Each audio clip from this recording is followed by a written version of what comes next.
तो चलिए, हेलो मेरे प्यारे बच्चों, कैसे हैं आप सब? उम्मीद है सब बढ़िया होंगे, है ना। तो चलिए मेरे प्यारे बच्चों, हम लोग कंटिन्यू पढ़ क्या रहे थे? बच्चों, हम लोग कंटिन्यू जो पढ़ रहे थे वो था हमारा सॉल्यूशन चैप्टर, विलियन चैप्टर, है ना। तो बच्चों, हम बात करें थोड़ा सा, आज का लेक्चर जो है ये लेक्चर नंबर 8 है। और इससे पहले हम बात करें तो टोटल हम लोग 7 लेक्चर पढ़ चुके हैं। कहाँ पे सर? अरे पिछले क्लास में, है ना। तो अगर आप मेरे 7 लेक्चर नहीं देखे हैं, पीछे के 7 लेक्चर इस चैप्टर का, तो मैं आपसे कहता हूं कि आप पीछे जाओ और वो सारे 7 लेक्चर को एक करके देख लो। क्यों? क्योंकि देखो, जितने भी टॉपिक है ना, वो सब एक दूसरे से इंटरलिंक है, ठीक है। और जब टॉपिक इंटरलिंक होता है तो एक टॉपिक के बाद ही दूसरा टॉपिक समझना है। और केमिस्ट्री ऐसा ही है, किसके अगर एक टॉपिक समझ में आए हैं तो दूसरा टॉपिक समझ में आएगा, तभी तीसरा समझना। अगर तुम तीसरे टॉपिक पे चले जाओगे और पहला दूसरा मालूम नहीं है तो तीसरा 100% लेके समझ नहीं आएगा। इसलिए मैं कहता हूं कि जो भी पढ़ रहे हो उसको बढ़िया तरीके से, है ना, टॉपिक वाइज एक एक करके पढ़ते जाओ। और जितना भी पढ़ रहे हो उसका एक प्रॉपर बढ़िया से क्लास नोट्स रेडी कर जाओ, ठीक है। क्लियर है? तो चलिए आज के क्लास को शुरुआत करते बच्चों। आज के क्लास में हम लोग पढ़ क्या रहे हैं? तो आज हम लोग पढ़ रहे हैं 2 पॉइंट। एक है हिमांक बिंदु का अवनमन और दूसरा है परासरण दाब। ये दोनों है क्या सर? तो याद करो, लास्ट क्लास में हमने पढ़ाया था आपको अनुसंख्य गुणधर्म। क्या पढ़ाया था सर? अनुसंख्य गुणधर्म, ठीक है। इस अनुसंख्य गुणधर्म से पहले की हम बात करें तो आपको काफी सारा टॉपिक हमने पढ़ाया था। कौन कौन सर? विलयन क्या है, विलयन के प्रकार क्या है, ठीक है, सांद्रता क्या है, मूलरता क्या है, मूललता क्या है, मूल फ्रैक्शन क्या है, हेनरी का नियम क्या है ना, राउल्ट का नियम क्या है। ये काफी सारे पॉइंट को हमने पढ़ा दिया था। लास्ट लेक्चर का अगर मैं बात करूं तो आपको मैंने एक सबसे इंपॉर्टेंट टॉपिक पढ़ाया था, अनुसंख्य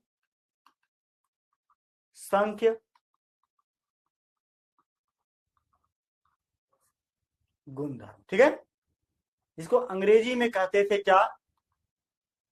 कॉलिगेटिव प्रॉपर्टीज, ठीक है,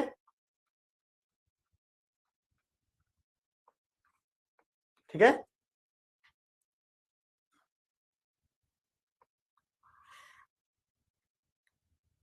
समझ रहे? तो पहला जो है रिलेटिव लॉरिंग ऑफ वेपर, इसका फॉर्मूला था क्या? P naught A minus P S divide by क्या? डिवाइड बाय क्या? X B.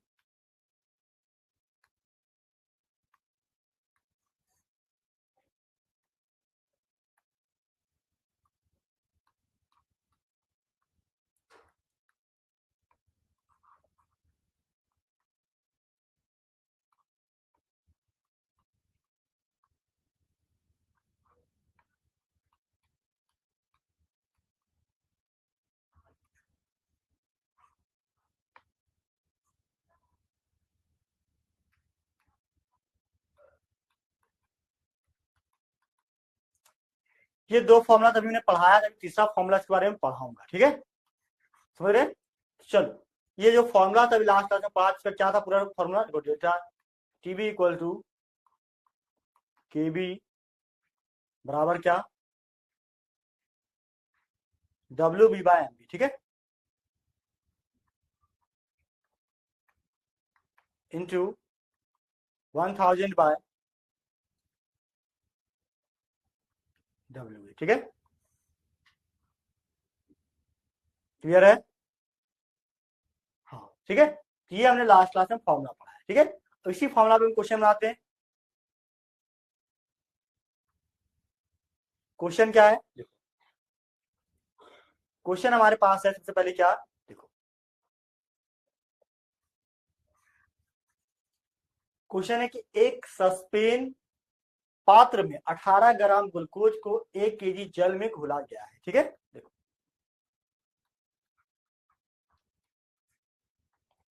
सस्पेन पात्र में क्या? ग्लूकोज क्या है सर?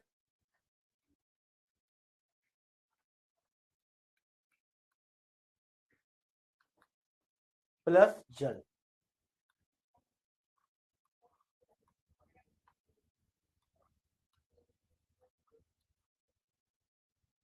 विलियन बनाया गया, ठीक है। इसको ए बोलेंगे, इसको बी बोलेंगे, ठीक है।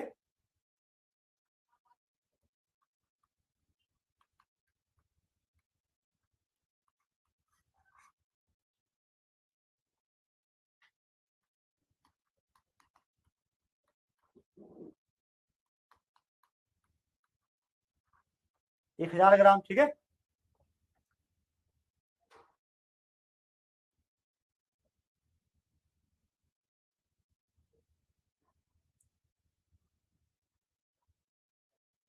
ठीक है, केबी क्या है?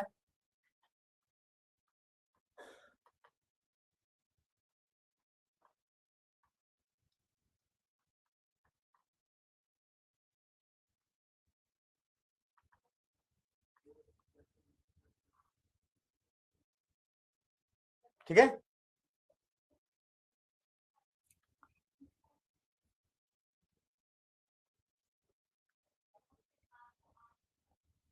बोलता है सस्पेन में पात्र में, बोलता है जल में घोला गया है, किस ताप पर ये उबलेगा, यानी कि जल का जो बॉइलिंग पॉइंट है कितना है सर, देखो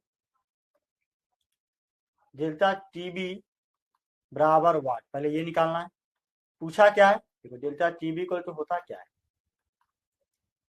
T final minus T initial, ठीक है। तो टी इनिशियल जो है वो होगा जल का 373.15 केल्विन, ठीक है। यहाँ पे दो चीज निकालना है, क्या, टी एफ बराबर वाट, बात समझ रहे हैं? तो चलो क्या निकालो पहले से, देखो इसको निकालने के लिए एक फॉर्मूला यूज करते हैं, क्या सर, देखो TB equal to K B into W B by M B into 1000 by W A, ठीक है। देखो के बी कितना दिया है यहाँ पे, देखो क्वेश्चन में 0.52, ठीक है।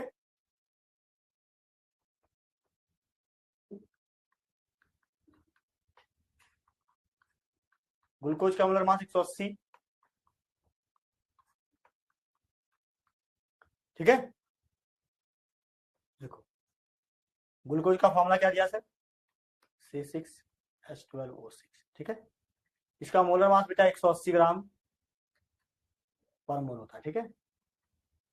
अब कैसे होता है इसको हम कई बार निकालने बताएं, कभी यहाँ नहीं बताएंगे। कार्बन का 12 × 6, हाइड्रोजन का 12 × 1, ऑक्सीजन का 16 × 6, ठीक है। चलो यहाँ पुट कर दो 10 बार में, 10 से भागा तो 0.052, ठीक है।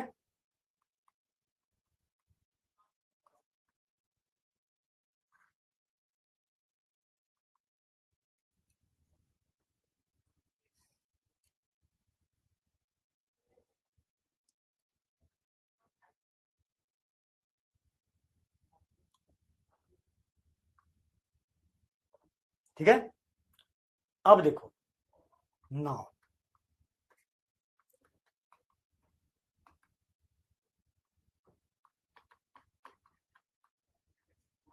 टी फाइनल टू इनिशियल, देखो देखो 0.052,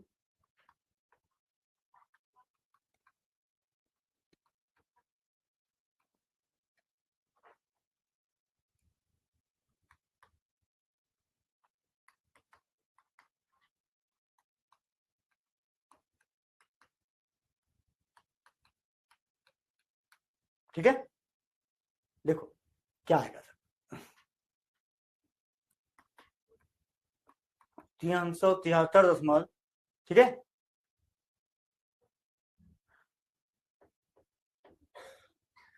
202 केल्विन, ठीक है।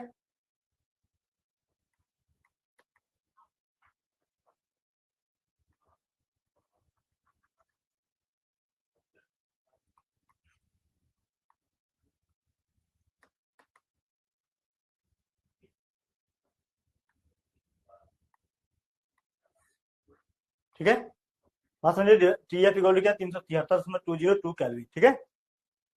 बात समझ रहे हो? आगे देखो नेक्स्ट। हिमांक बिंदु का अवनमन क्या डेल्टा टी है, ठीक है।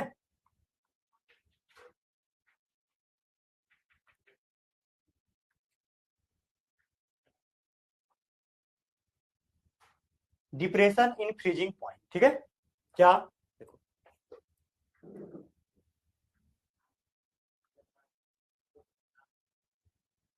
अब देखो हिमांक बिंदु क्या होता है, कोई भी चीज का जमना ही हिमांक कहलाता है। जैसे पानी है, इस पानी को अगर हम इसका टेम्परेचर को गिरा दें, कितना गिरा दे सर, 0 डिग्री सेल्सियस कर दे, जम जाएगा।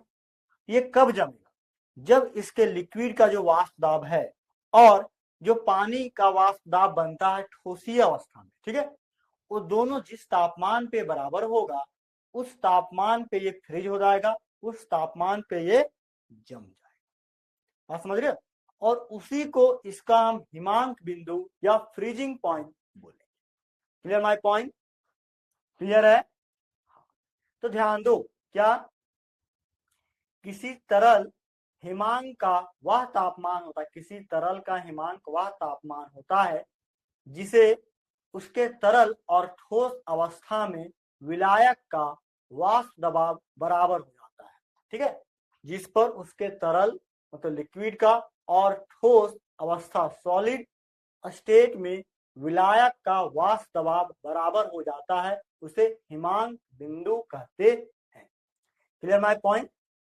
हाँ, जैसा कि हम जानते हैं, क्या जानते हैं सर, कि अवाष्पशील विलय वाले विलयन का वाष्प दबाव शुद्ध विलायक की तुलना में कम होता है। क्या होता है सर? कम होता है। ठोस रूप से कम तापमान पर अलग हो जाता है, जैसा कि चित्र में दिखाया गया है, ठीक है। बोलता है जैसा कि हम जानते हैं कि अवाष्पशील विलय वाले विलयन का वाष्प दबाव शुद्ध विलायक की तुलना में कम होता है, ठोस रूप कम तापमान पे अलग हो जाता है, जैसा कि चित्र में क्या किया गया है, दिखाया गया है, ठीक है। समझ रहे हैं?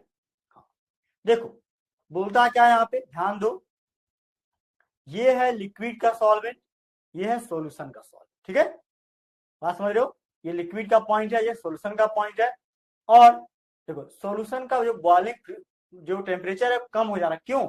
अरे देखो, ये अभी शुद्ध पानी है, इसको तुम जमाओगे तो ये 0 डिग्री सेल्सियस पे जम गया, यानी शुद्ध पानी है 0 डिग्री सेल्सियस पे जम गया।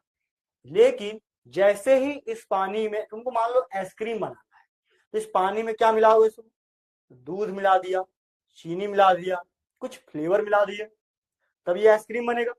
अब इसको तुम जैसे ही फ्रिज में डालोगे, बेटा अब ये 0 डिग्री सेल्सियस पे नहीं जमेगा, कितना पे जमेगा सर, 0 से इसका टेम्परेचर नीचे लाना पड़ेगा। नीचे मतलब क्या, टेम्परेचर 0 यहाँ पे कम, तो जो भी टेम्परेचर उससे कम। समझ रहे मेरी बात को? तो पहले ये 0 पे जम रहा था, जैसे ही डाले इस टेम्परेचर घट गया। क्या हुआ, टेम्परेचर घट गया। तो वही दिखा रहा है क्या, जो सॉल्वेंट है प्योर ए, तो टेम्परेचर T0F है, लेकिन जैसे ही इसमें कुछ ऐड किया गया सॉल्यूट को, जब ये सॉल्यूशन बना, इसका टेम्परेचर घट के हो गया TF, ठीक है। T0F ज्यादा टेम्परेचर है और TF क्या है, कम टेम्परेचर है। और दोनों के बीच जो डिफरेंस आया टेम्परेचर का, उसी को बोलेंगे क्या, हिमांक बिंदु का अवनमन या depression in freezing point delta TF। Clear my point? Clear है? बोलो, है ना। तो इसको लिखो, वही हमने लिखा है, किसी द्रव के हिमांक में कमी को, किसी द्रव के हिमांक फ्रीजिंग में कमी के पॉइंट को ही हिमांक का अवनमन कहा जाता है। और ये चेंज होता है दो टेम्परेचर के बीच, इसलिए इसको डेल्टा TF के द्वारा निरूपित किया जाता है, ठीक है। द्वारा क्या,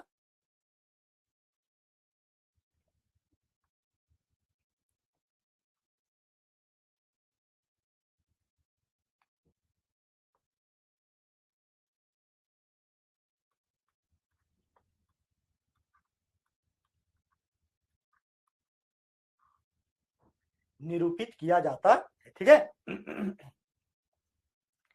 आगे देखो, बोलता है delta T F equal to क्या है, T naught F minus T F, जहां पे टी एफ अंतिम हिमांक है, टी नॉट एफ प्रारंभिक हिमांक है, और टी एफ हिमांक का क्या है, अवनमन है। क्या है सर, हिमांक का अवनमन है। क्लियर माय पॉइंट, क्लियर है। अब आगे देखो, बोलता है क्या, हिमांक में अवनमन, क्या हिमांक में अवनमन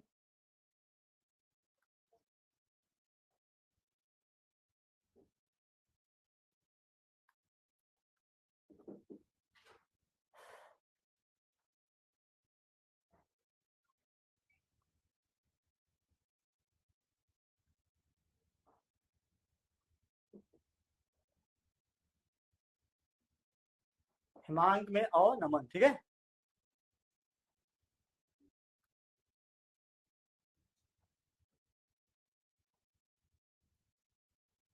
हिमांक के अवनमन के लिए रॉड का नियम देखो, बोलता है क्या, किसी विलयन के हिमांक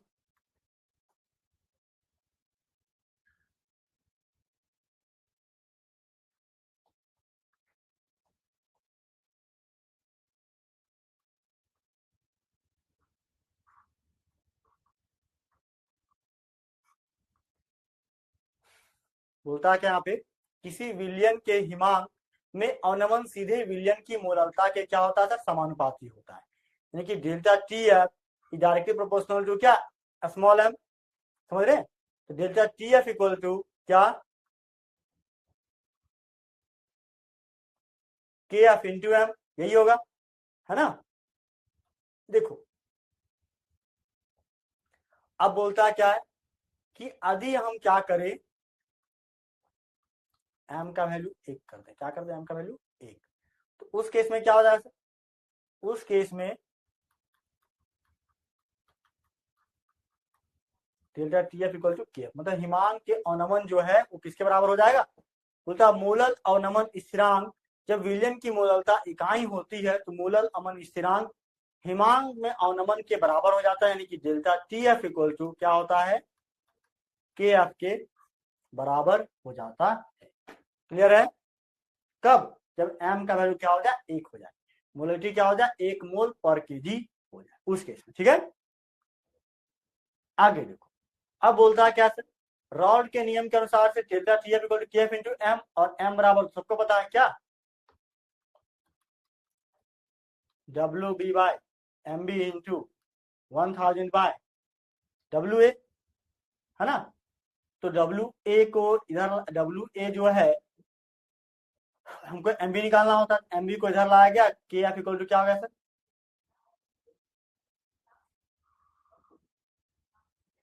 एम बी बराबर K F into W B into 1000 divide by delta T F into क्या, डब्ल्यू ए।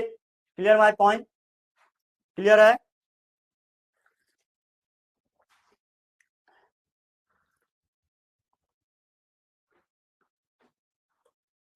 क्लियर है।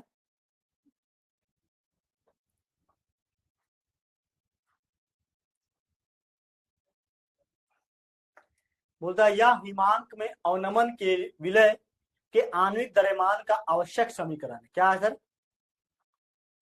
बोलता है यह हिमांक में अवनमन के विलय, या हिमांक में अवनमन के विलय के आणविक द्रव्यमान का आवश्यक क्या है, समीकरण है। के एफ का एसआई इकाई केल्विन केजी पर मोल, कैसे आया सर, देखो इसका इकाई तुमसे अगर कोई पूछ दे कैसे आया, देखो डेल्टा, एक मिनट को,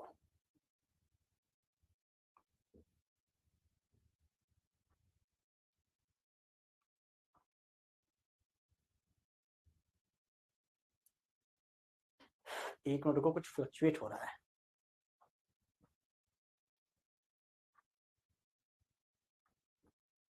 ठीक है, देखो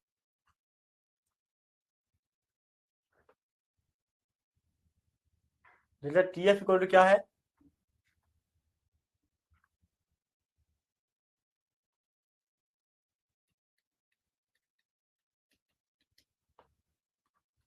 के एफ इंटू एम, ठीक है। हमको इसका यूनिट चाहिए कैलविन, टीएफ का क्या कैलविन, इसका यूनिट क्या है मोल पर केजी, ठीक है।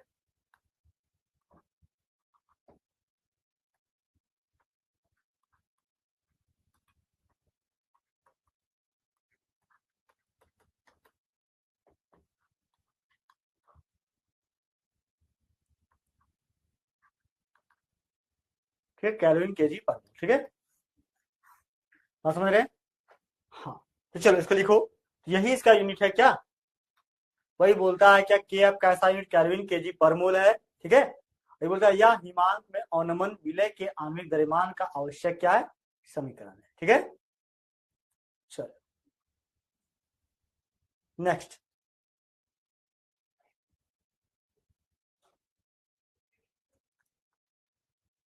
अब देखो ये हिमांक अवनमन हो गया, अब आता है हमारे पास क्या नेक्स्ट पॉइंट, वो है क्या ऑस्मोटिक प्रेशर परासरण दाब, क्या है सर,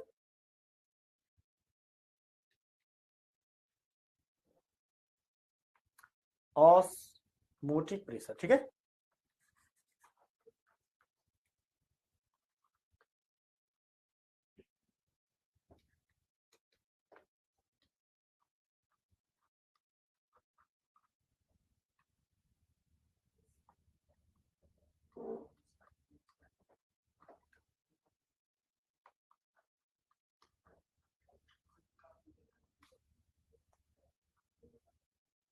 ठीक है, अब प्रासरण दाब को समझने के लिए क्या करना पड़ेगा पहले से, देखो प्रासरण दाब होता क्या, देखो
ठीक है, क्या है यहाँ पे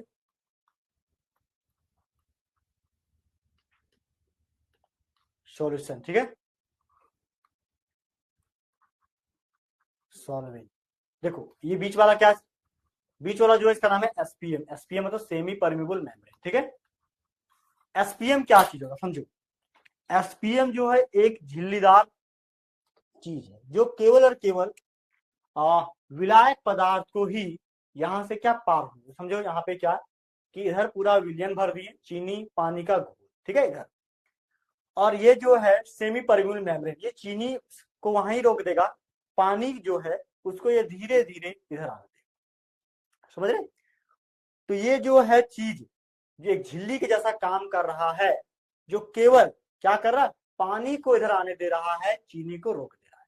तो सॉल्यूशन से केवल किसको आने दे रहा है, सॉल्वेंट को, यानी कि विलायक को आने दे रहा है, ठीक है,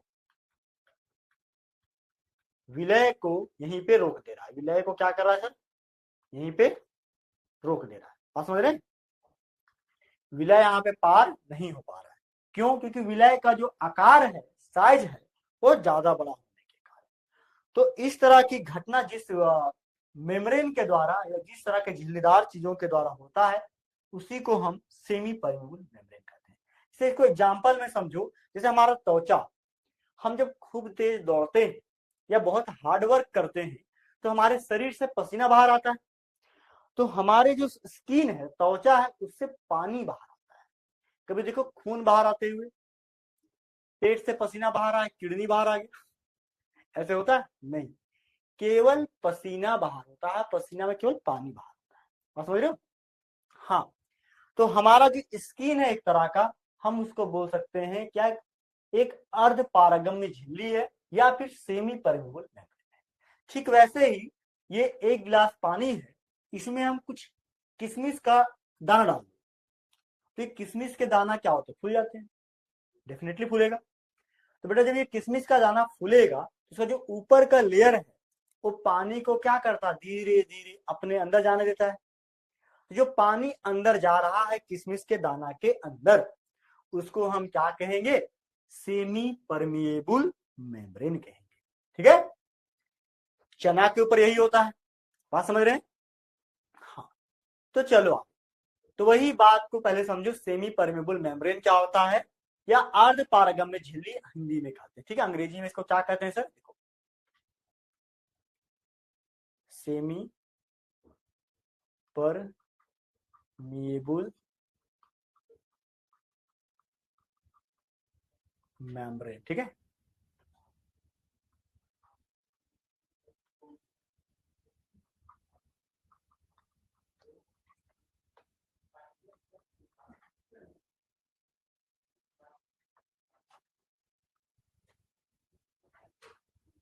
तो जिस झिल्ली से केवल शुद्ध विलायक के अणु छिद्रों के माध्यम से गुजर सकते हैं, जिस झिल्ली से केवल शुद्ध विलायक के अणु छिद्रों के माध्यम से गुजर सकते हैं, लेकिन बड़े अणुओं जैसे विलय का गुजरना बाधित या रुकना होता है, इस प्रकार के गुण वाली झिल्ली को अर्ध पारगम्य झिल्ली कहा जाता है। इस प्रकार के झिल्ली को क्या कहेंगे सर, अर्ध पारगम्य झिल्ली या सेमी परमेबल मेम्ब्रेन कहेंगे। Clear my point? क्लियर है ना? हाँ, मतलब क्या कि वैसा झिल्ली जो केवल विलायक को पार होने दे, समझ रहे, विलायक के शुद्ध अणु को पार होने दे। जैसे यहाँ फिगर में हमने बता रखा है कि ये विलायक है, सॉल्वेंट है, वो केवल क्या होता है यहाँ पे सर, पास हो रहा है। ठीक है, पास हो रहा है, बस समझ रहे। हाँ, तो इसको हम क्या कहेंगे बेटा, इसी को हम कहेंगे क्या, अर्ध पारगम्य झिल्ली।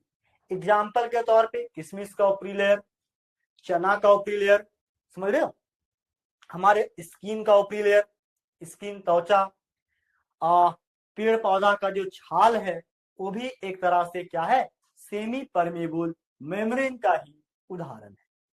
बोलो कोई दिक्कत किसी को नहीं ना? तो ध्यान दो बेटा, आगे क्या, प्राकृतिक अर्धक पारगम्य झिल्ली कौन है सर, प्राकृतिक अर्ध पारगम्य झिल्ली एसपीएम है, कोशिका झिल्ली तथा त्वचा। कृत्रिम अर्ध पारगम्य झिल्ली एसपीएम जैसे कौन कौन, कॉपर फेरोसाइनाइड Cu2FeCN6 अजलीय विलयन में कार्य करता, मतलब जलीय विलयन में ये वर्क नहीं करेगा, वैसा विलयन जिसमें जल ना हो उसमें ये सेमी परमेबल मेम्ब्रेन के जैसा काम करता है।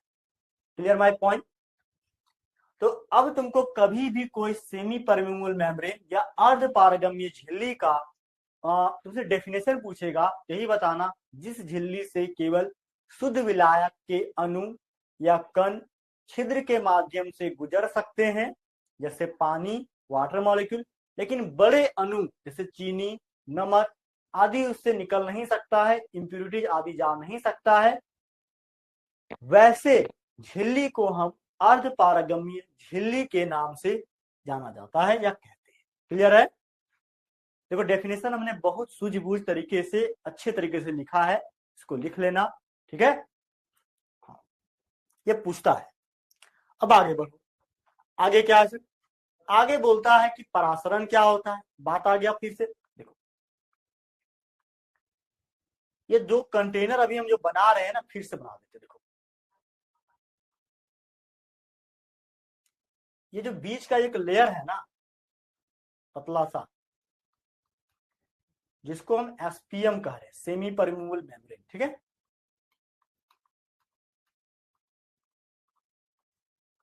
इधर क्या, पूरा का पूरा विलियन है, ठीक है, और इधर क्या आएगा सर,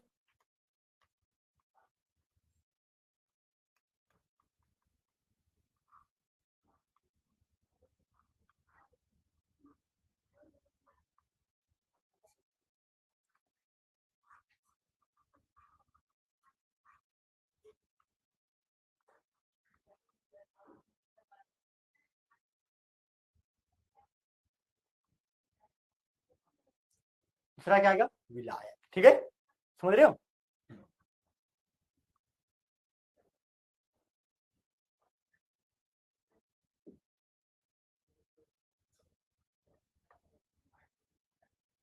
ठीक है, तो विलायक, विलियन को विलायक के तरफ जाता है, ठीक है, एसपीएम के थ्रू। क्लियर है, तो इसी को हम बोलते हैं क्या, ऑस्मोसिस। क्या बोलते हैं सर, ऑस्मोसिस। ठीक है, अब ये पानी जो है, शुद्ध विलायक जो है, इधर भी आ सकता है, रिटर्न इधर भी जा सकता है। क्यों, अरे सेमी परम्यूल मेम्ब्रेन, अगर मान लो ये दरवाजा है, ठीक है, इस दरवाजा से अगर हम बाहर जा सकते हैं, दरवाजा से अंदर भी तो आ सकते हैं।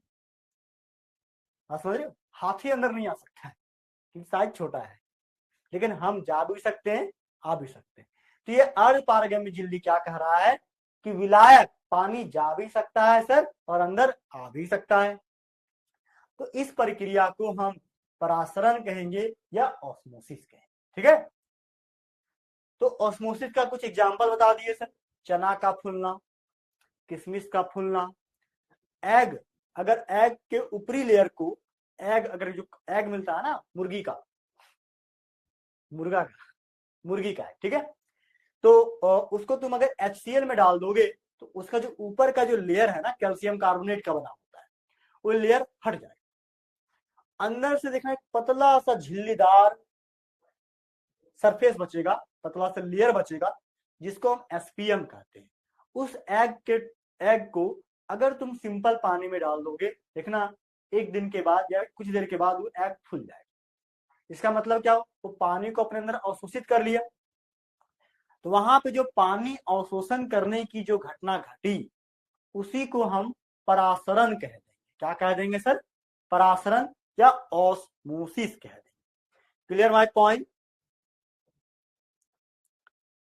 बोलो कोई दिक्कत नहीं को, है ना। तो बेटा आगे चलते हैं, इस बिंदु को आगे फिर से देखते हैं। ठीक है, अब देखो नेक्स्ट क्या, परासरण अब दो प्रकार का होता है, हो गया खेला, खेला नहीं हुआ। देखो इसको एग्जाम्पल से समझो, एक है बहिर्परासरण मतलब जो बाहर के तरफ जाए, और एक है अंतःपरासरण जो अंदर के तरफ आएगा। जैसे हम बहुत तेज दौड़े तो हमारे बॉडी से पसीना कहाँ जाता है, अंदर, नहीं सर बाहर, बिल्कुल सही। जब हम बहुत तेज से दौड़ेंगे तो हमारे बॉडी से पसीना बाहर निकले, तो इसको क्या बोलेंगे, बहिर्परासरण। समझ रहे हो, इक्जोस्मोसिस। लेकिन वही किशमिश के दाना को पानी में डाल दो तो किशमिश का दाना क्या करेगा, पानी को अपने अंदर खींचेगा, तो क्या होगा, अंतःपरासरण। क्या होगा सर, अंतःपरासरण। ठीक है, चना अंतःपरासरण। ठीक है, पेड़ पौधा का जो पत्ती है वो पानी को क्या करता है, वाष्पोत्सर्जन करके बाहर भेजता है, तो पत्ती क्या कर रहा है, बहिर्परासरण। क्या कर रहा है सर, बहिर मतलब बाहर की तरफ बहिर, अंदर की तरफ अंतः। क्लियर है ना। तो चलो डेफिनेशन से समझते हैं बात को। देखो कहता क्या यहाँ पे, कोशिका में, कोई सेल में जल या विलायक का अर्धपारगम्य झिल्ली एसपीएम के माध्यम से बाहर की ओर प्रवाह बहिर परासार कहलाता है। ठीक है, और उदाहरण के लिए किशमिश का संकेंद्रित नमक के विलयन में रखने पर ये सिकुड़ जाता। देखो कहता क्या है यहाँ पे कि अगर तुम्हारे पास एक बर्तन है, इस बर्तन में जो पानी डाला हुआ और नमक पानी, क्या डाला हुआ है,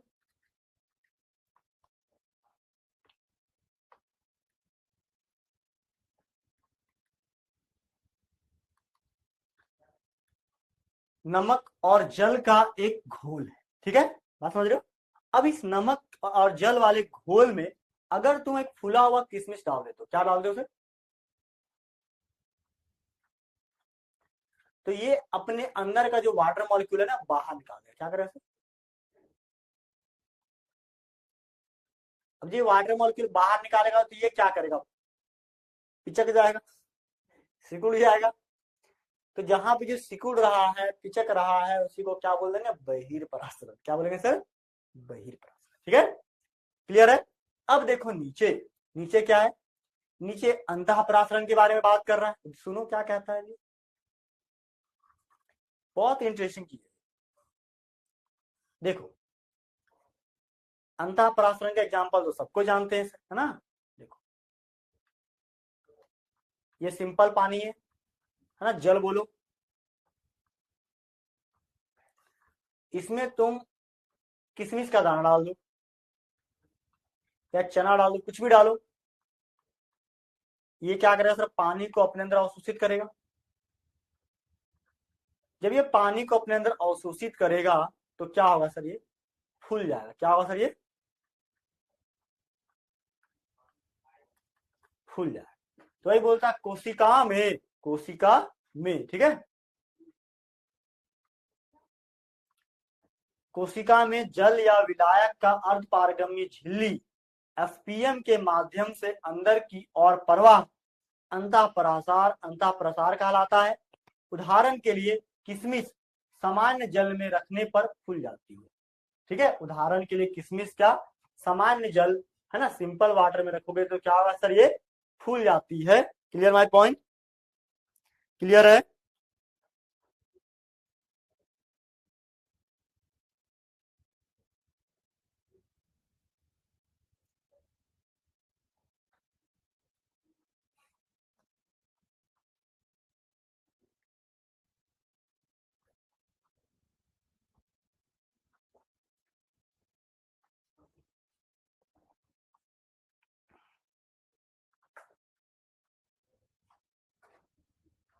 ठीक है, आगे क्या? प्रासरण दाब, ऑस्मोटिक प्रेशर। ठीक है, देखो आगे।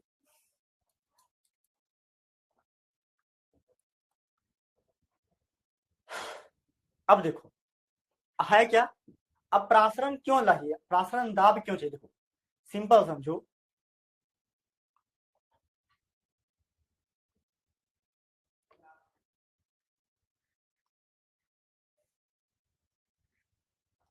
ये कंटेनर है,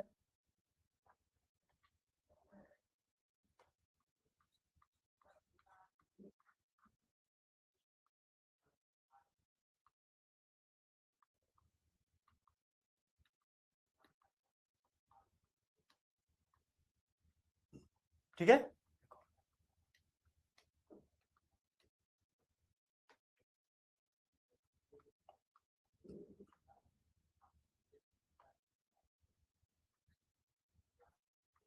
देखो नॉर्मल पी यहां भी लगेगा, नॉर्मल पी यहां भी लगेगा। ठीक है, अब क्या है ये है विलियन। विलियन इधर क्या आया सर? विलायक।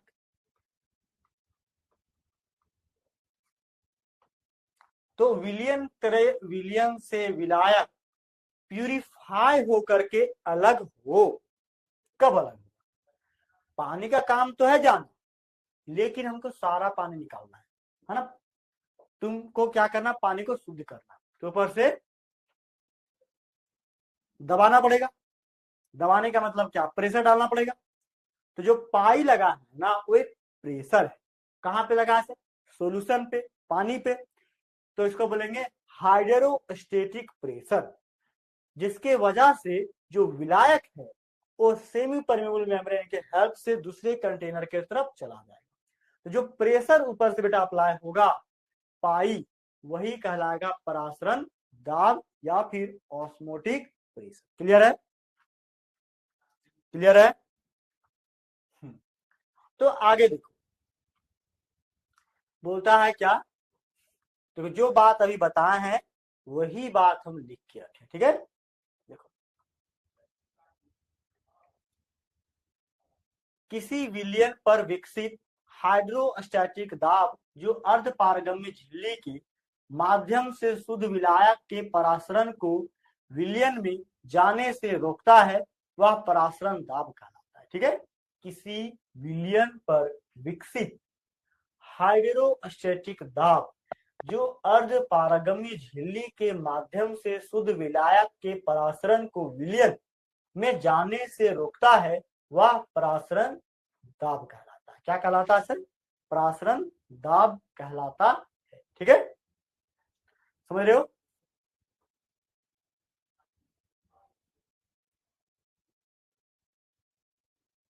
क्लियर है? आगे देखो, बोलता परासरण दाब के लिए राउल्ट का नियम क्या कहलाता है? देखो, किसी विलयन का लगा हुआ परासरण दाब सांद्रता और तापमान के उत्पाद के सीधे समानुपाती होता है। परासरण दाब के लिए राउल्ट का नियम क्या कहता है कि पाई जो होता है, ठीक है, वो डायरेक्टली प्रोपोर्शनल होता है किसका? कंसंट्रेशन और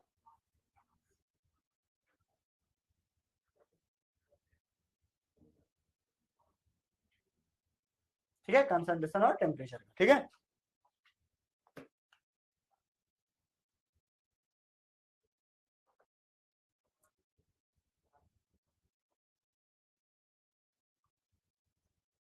मतलब पाई इक्वल टू क्या होता है? सी इंटू टी, और पाई इक्वल टू क्या होता है? आर सी टी, जहां एन क्या, पाई क्या परासरण दाब, सी क्या सांद्रता, आर क्या मोलर गैस स्थिरांक, और टी क्या टेम्परेचर। बात समझ रहे? हाँ। अब इस पाई सी आर टी, सी क्या होता है सर? सी होता है number of moles divide by volume of, so number of moles क्या? W B by M B divide by क्या? B S. समझ रहे? Volume of solution. तो देखो आप, वही बोलता है pi equal to C R T, C equal to B N B by B S, C बराबर N B by B S. ठीक है, तो यहाँ पे क्या है? देखो, ये वी एस क्या इधर आ जाएगा, यानी कि pi into V S equal W by M B into R into T. तो एम बी बराबर क्या होगा? W B into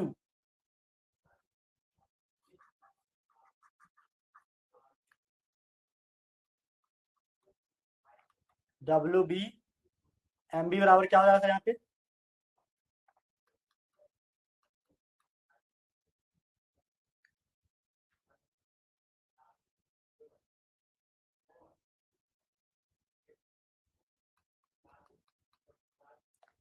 pi into V S. ठीक है, ये हमारा फॉर्मूला होगा। ठीक है, क्लियर माय पॉइंट? इस फॉर्मूला को नोट कीजिए। आगे देखो, इस फॉर्मूला के बाद एक टॉपिक आता है क्या, कि विलयन को तीन प्रकार से बांटा गया है। विलयनों को तीन श्रेणियों में विभाजित किया गया है। किसके आधार पे? परासरण दाब के आधार पे। कौन कौन सर? एक अल्प परासरी, दूसरा अति परासरी, और तीसरा क्या? सम परासरी विलयन। Clear my point? कौन कौन सर? अल्प परासरी, अति परासरी, और एक सम परासरी विलयन। बोलो, कोई दिक्कत किन्हीं को? नहीं ना?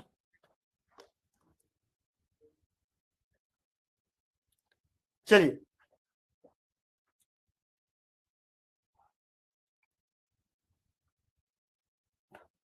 अल्प परासरी विलयन। ठीक है,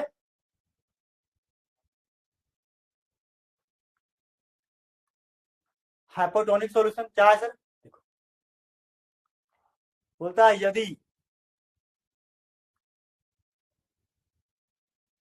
यदि किसी विलयन का परासरण दाब उस विलयन से कम हो, यदि किसी विलयन का परासरण दाब उस विलयन से कम हो जिससे उसे अर्ध पारगम्य झिल्ली या एसपीएम से अलग किया जाता हो, उसे अल्प परासरी विलयन कहा जाता है। उसे क्या?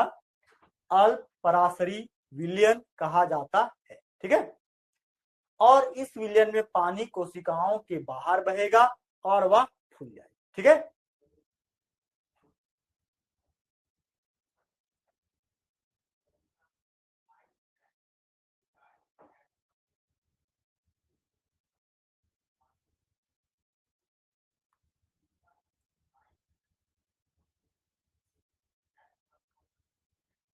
अंदर जाएगा, बाहर नहीं।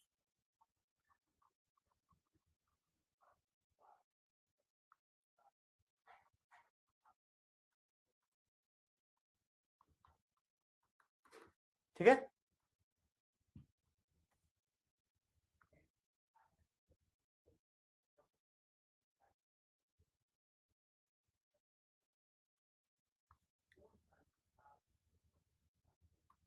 ठीक है, देखो क्या कहता है,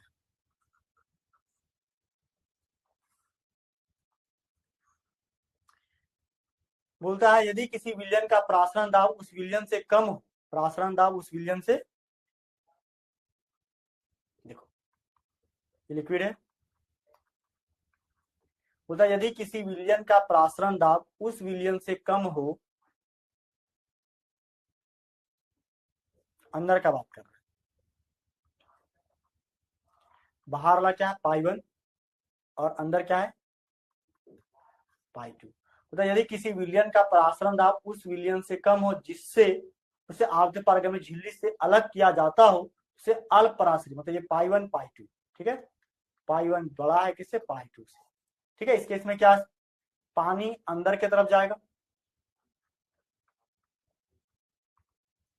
पानी कहां जाएगा सर अंदर की तरफ जाएगा और ये फूल जाएगा, और इसको क्या बोलेंगे सर अल्प पराश्री विलयन या हाइपोटोनिक सॉल्यूशन, ठीक है, आप समझ रहे हैं। और दूसरी तरफ क्या है, दूसरी तरफ बोलता है क्या,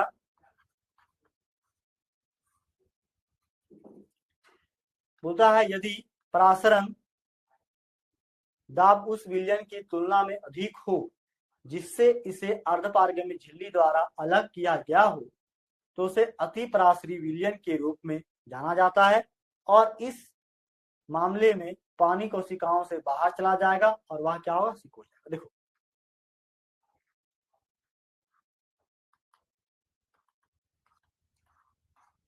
ये विलयन है, इसका एटमॉस्फेरिक प्रेशर पाई 1 और इसके अंदर क्या डाला हुआ है किशमिश मान डाला हुआ, ठीक है, और ये क्या करेगा सर पानी को बाहर करेगा, ये बाहर कब करेगा जब इसका ऑस्मोटिक प्रेशर क्या हो जाए पाई 2, पाई 2 यहाँ पे क्या हो जाएगा ज्यादा किससे पाई 1 से, ठीक है, तो जो ज्यादा होगा वो बाहर की तरफ प्रेशर लगाएगा, तो पानी सारा बाहर चला गया क्या होगा सिकुड़ जाएगा, बात समझ रहे हैं, इसको क्या बोलेंगे हाइपरटोनिक सॉल्यूशन, ठीक है। नेक्स्ट सबसे इंपॉर्टेंट जो है वीवीआई मान को समपराशरी, ठीक है, यहीं से क्वेश्चन पूछता है, ठीक है। समपराशरी क्या होता है, बोलता है क्या,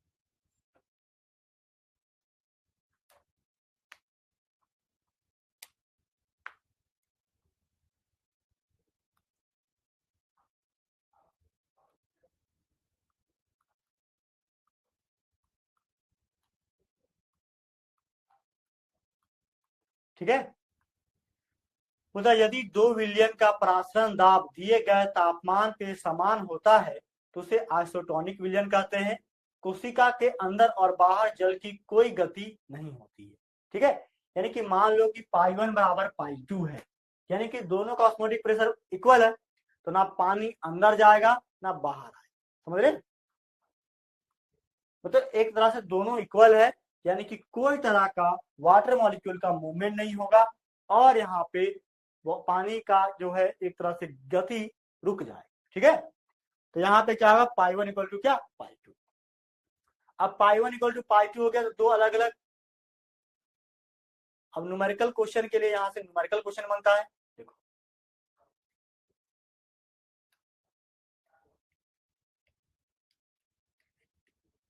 न्यूमेरिकल प्रश्न के लिए क्या, देखो फर्स्ट सोल्यूशन क्या होगा sir pi 1 equal to RT, second solution के लिए क्या पाई 2 V2 आया N2 RT, ठीक है, ये दोनों को मिला दो पाई 1 इक्वल टू पाई 2, देखो N1 V1 bye N2 V2,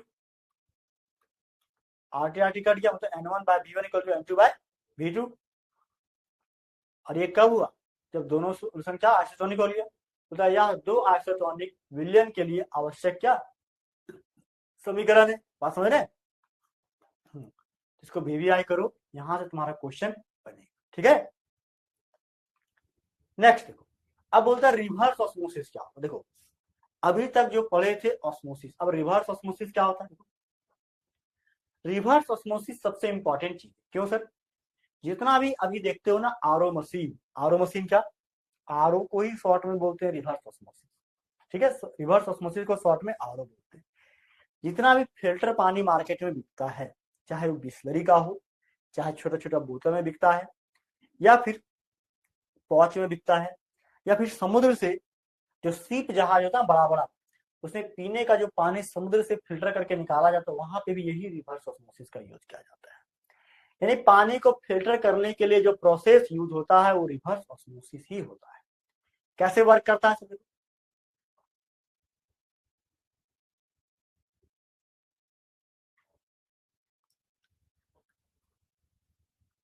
देखो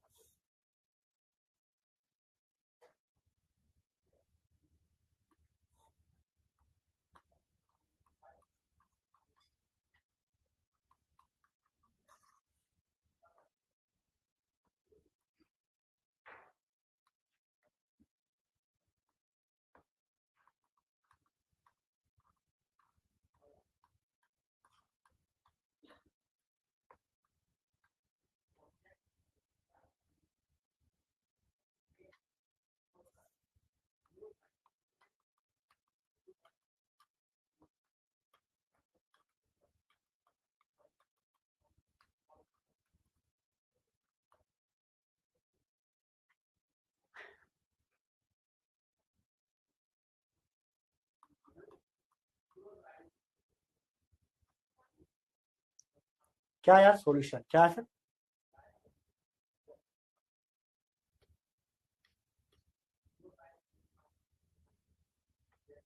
ये क्या है,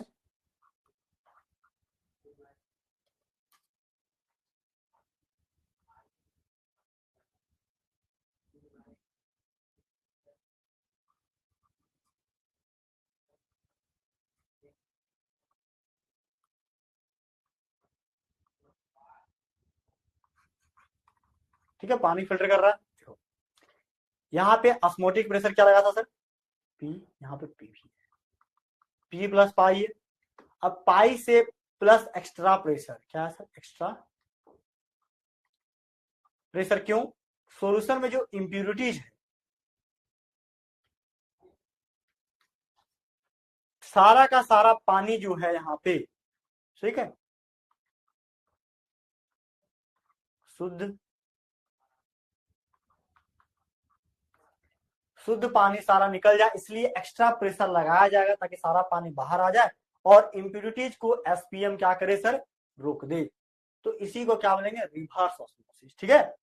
वही बोलता है जब विलयन के पर बाहरी, क्या सर, बाहरी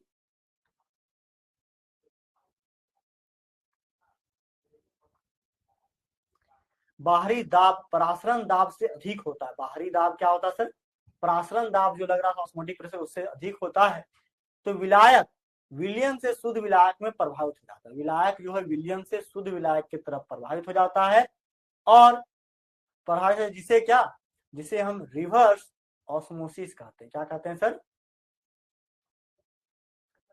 जिसे हम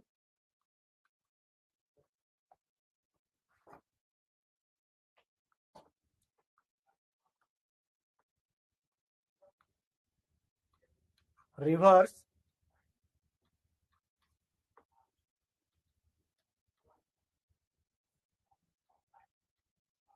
ऑस्मोसिस कहते हैं, ठीक है, कहा जाता है। Clear my point. बोलता है समुद्र के पानी का अलवणीकरण अलवणीकरण रिवर्स ऑस्मोसिस द्वारा ही किया जाता है, ठीक है। प्योर वाटर अप्लाइड प्रेशर, ठीक है, तो प्योर वाटर अलग हो जाएगा, यहाँ पे एक्स्ट्रा प्रेशर लगाया गया और इससे क्या पानी को अलग किया जाएगा, और समुद्र के सारे पानी को इसी प्रोसेस से अलग किया जाता है, पृथक किया जाता है, ठीक है। हाँ समझ रहे हैं। तो ये हमारा रिवर्स ऑस्मोसिस रहा, इसके डेफिनेशन को लिख लीजिए, यहाँ से क्वेश्चन आता है, ठीक है, सीधा डिफाइन करने के लिए देगा। चलो आज के क्लास को हम एक बार देखते हैं कि कौन कौन सा टॉपिक आज हम लोग पढ़े, इसको एक बार रिकैप करते हैं। देखो सबसे पहले हम लोग एक न्यूमेरिकल क्वेश्चन देखें, और ये न्यूमेरिकल क्वेश्चन जो हमारे पास क्वाथनांग के यूनियन का था। ठीक है, एनसीईआरटी बुक प्रॉब्लम है, इसको बना लीजिएगा। हिमांक बिंदु का अनुमान पढ़े, हिमांक बिंदु क्या होता है, हिमांक बिंदु का फॉर्मूला क्या होता है। ठीक है, हिमांक बिंदु का अनुमान का फॉर्मूला क्या होता है, देखो ये फॉर्मूला है delta T F equal to K F into W B into 1000 by M B into W. ठीक है, के आपका इकाई केल्विन केजी पर मोल होता है। ठीक है, प्रसारण दाब क्या होता है, एसपीएम क्या होता है, समझ रहे। हाँ, सेमी परमिबल मेम्ब्रेन क्या होता है। ठीक है, ऑस्मोसिस क्या होता है।